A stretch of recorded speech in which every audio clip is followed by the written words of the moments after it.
Servus, Glück auf und herzlich willkommen zu einer weiteren Ausgabe des Taktikfuchs. Leute, meine Aufstellung und mein Tipp für das Spiel am 10. Bundesligaspieltag beim FC St. Pauli. Bevor wir da reingehen, wie immer der Hinweis, wenn euch gefällt, was ihr seht, lasst doch gerne ein Abo da. Damit unterstützt ihr einfach, was ich so tue hier und ist für euch natürlich auch völlig kostenlos. Ja, damit gehen wir mal rein. Ja, dass St. Pauli der stärkste oder der stärkere Aufsteiger sein wird, habe ich mir gedacht. Ich habe mir auch wenn sie sind ja auch schwer reingekommen, aber ich habe mir auch schon gedacht, dass St. Pauli auf jeden Fall heimstark sein wird. Es wird jetzt kein Selbstläufer, aber ich erwarte jetzt auch einen klaren Sieg von uns, ne? So viel nehme ich mal vorweg. Ich habe 5:0 getippt. Ich bin natürlich auch mit dem 2:0, 3:0 zufrieden. Alles gut. Hauptsache wir holen die 3 Punkte. Aber das muss man auch erwarten, ne? Ich habe Sympathien für St. Pauli. Cooler Club auf jeden Fall. Coole Einstellung. Ja, aber wir brauchen die Punkte, ja. Aufstellung, ja, gehen wir mal rein. Aufstellung ist wie eh und je. Da wird sich ja nichts irgendwie ändern. St. Pauli wäre ein Spiel, wo man auch einen Peretz bringen könnte, ja. Aber ja, passieren wird es nicht. Manuel Neuer hatte jetzt ja auch wieder ein bisschen aufsteigende Form, ja, nachdem er da ein bisschen Kritik einstecken musste, nicht nur von mir oder von euch, auch von irgendwelchen Experten. Also ja, würde ich Neue aufstellen und mal schauen, wie er so agiert, ja. Wie gesagt, es war aufsteigende Form, alles ist gut. Wenn er natürlich irgendwie gerade Pause braucht, weil er einfach alt ist und die Knochen wehtun, ja, dann natürlich ein Daniel rein, ja, ohne Wenn und Aber. Gut, Viererkette, ja, gilt dasselbe. Ich denke, Tim und Opa machen es gerade überragend gut, ja. Sehr abgestimmt, sehr präsent, sehr präzise. Wir haben Kompanie in der Pressekonferenz gehört. Sagte, alle Spieler sind fit vom Kopf, vom Körperlichen her. Also gehe ich davon aus, dass nichts gegen Kim und Upa spricht. Ansonsten haben wir natürlich hier Eric Dyer hinten dran als Ersatzmann für einen von den beiden. Aber ich gehe nicht davon aus, dass das nötig sein wird. Gut. Auf der linken Seite ist Davis ja aktuell gesetzt. Hat aktuell auch eine gute sportliche Form. Von daher wird bei mir auch ein Fonsi auflaufen. Bei mir würde gegen den FC St. Pauli auf der rechten Seite ein Azno auflaufen. Einfach, dass er mal ein bisschen Spielzeit kriegt, dass er mal den nächsten Stepper machen kann. Ja. Dann sieht man, ob er ihn schafft oder nicht schafft. Das Wechselspiel, was wir bisher gespielt hatten, wo Pavlovic noch nicht verletzt war, dass Kimmich oft auf der Rechtsverteidiger-Posi war und so weiter. Das findet aktuell eh nicht mehr so statt, ja, weil es einfach eine andere Zentrale ist und der Rechtsverteidiger ist Rechtsverteidiger und der Schienenspieler muss halt dann ein bisschen mehr mit nach hinten tun. Das ist völlig fein, ne? Von daher sehe ich da gar kein Problem, da einen Adam aufzustellen, auch wenn das vielleicht nicht so eingespielt ist mit dem Wechselspielchen mit Joshua Kimmich. Bei Guerrero, letztes Spiel, wo er spielen durfte, war eine Katastrophe. Conny Leimer war ordentlich, ist jetzt aber auch nichts, was mich irgendwie... Ja, es war eine ordentliche Leistung, offensiv, aber Conny Leimer ist für mich einfach kein rechter Verteidiger, Alter. Das hat er dann auch gezeigt. Klar war er auffällig und hat Sachen kreiert, aber er konnte sie nicht einmal ordentlich zu Ende spielen. Nicht einmal eine vernünftige Flanke, nicht einmal eine vernünftige Reingabe. Das ist dann für mich auch kein Außenverteidiger, ja. Also von daher, Adam, als Alternative haben wir natürlich einen Guerrero und einen Conny Leimer. Ich mache mal einen Leimer hier hin und mache mal einen Guerrero auf die andere Seite, weil es ja auch seine angestammte Seite, die linke Verteidiger-Posi. Ja. Unsere Doppel-6 oder Doppel-8 oder nennen wir es einfach Zentrale, stellt sich auch von alleine auf. Ja. Das wird mittlerweile immer besser. Ja. Obwohl, eigentlich ist es ja immer eher so, zumindest im letzten Spiel war es so, das Kimmich mehr so ein bisschen war sogar. Das Wechselspiel wird immer besser. Ja, Palhinha ist immer besser in der Posi drin, gerade wenn der Gegner den Ball hat. dass er dann auch hinterm Kimmich ist und nicht vorm Kimmich, wie es die ersten Spiele der Fall war. Ich bin sehr gespannt, wie es gegen St. Pauli ist. Josua sucht ein bisschen so seine Kreativität. Ich glaube einfach auch, dass man jetzt sieht, welchen Einfluss auch schon Pavlovic auf den Kimmich hat, ne? Natürlich hat,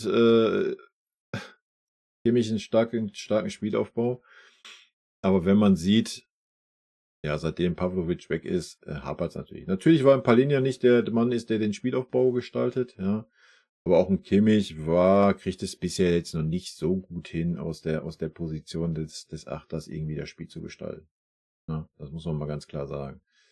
Wir sind eigentlich nur dann richtig, gefährlich oder gestalten das Spiel gut, wenn Musiala sich fallen lässt. 'Ne tiefere Posi, ja. Dann klappt das gut. Ansonsten, ja, Kimmich ist einfach 'n Tacken zu langsam dafür, glaube ich. Also, jetzt nicht von der Geschwindigkeit, vom Kopf her einfach, ja. Zu oft einfach quer und nach hinten, anstatt mal den Ball in die Tiefe zu nehmen. Ähm, Wenn er denn seine Chipbälle macht, da braucht er immer 'n bisschen für, ne? Da muss ja die Situation da sein, da muss er erst mal überlegen, machen, tun, das schnelle, direkte Spiel einfach mal, das fehlt 'n bisschen, ne? Das klappt halt nur, wenn Musiala sich fallen lässt. Deswegen sieht das gerade alles ein bisschen behäbiger aus in der Zentrale, was uns aber keinen Abbruch gibt. Ja, die Ergebnisse stimmen, die Toranzahl stimmt und da wir stehen defensiv auf jeden Fall, 'ne Ecke, stabiler mit 'n paar Linien auf dem Feld. Aber natürlich sieht man, dass Kimmich eine andere Rolle hat. Kimmich versucht, die Rolle jetzt immer mehr einzunehmen. Geben wir ihm auch mal ein bisschen Zeit, ja, ob er diese offensivere Rolle vielleicht noch ein bisschen offensiver und ein bisschen kreativer gestalten kann. Das werden die nächsten Spiele zeigen. Ja, ansonsten natürlich unser Fokuspunkt in der Zentrale, Jamal Musiala. Ich mach's mal wegen der Übersicht halber. Stelle ich die mal auf selbe Höhe hier. Ja, vorne müssen wir nicht reden. Harry Kane, unsere Maschine schlechthin. Ne? Also, es gibt nichts, was man irgendwie auch nur ansatzweise kritisieren könnte an Harry Kane, Alter. Ja. Für Musiala, ja, wenn die Stricke reißen, haben wir natürlich einen Thomas Müller, obwohl ich ihn mittlerweile noch nicht mal unbedingt als erste Alternative sehe auf dieser Position, ja.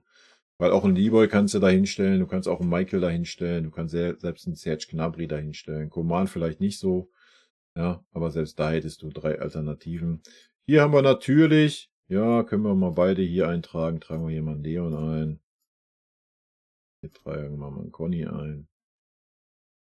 Auch wenn wir Leimer schon da haben, das sind unsere Alternativen halt auf den Positionen und das stellt sich eigentlich von alleine auf. Ja, Adam Azno würde ich bringen, wird wahrscheinlich wieder nicht passieren, aber ja, wer weiß. Lassen wir uns mal überraschen. Ja, obwohl Conny es nicht schlecht gemacht hat. Wie gesagt, das war schon eines seiner besseren Spiele als Rechtsverteidiger in der Champions League, aber es fehlt so der letzte Kick, dass man sagt: „Jo, das ist echt gut." Ja. Ich meine, defensiv war er zum Glück nicht gefordert, weil das ist so eine große Schwäche von ihm, finde ich, als Rechtsverteidiger, aber offensiv, ja. Aber gut, darum geht's jetzt nicht, ne? Bei mir, sorry, das wird sich nicht ändern, Leute.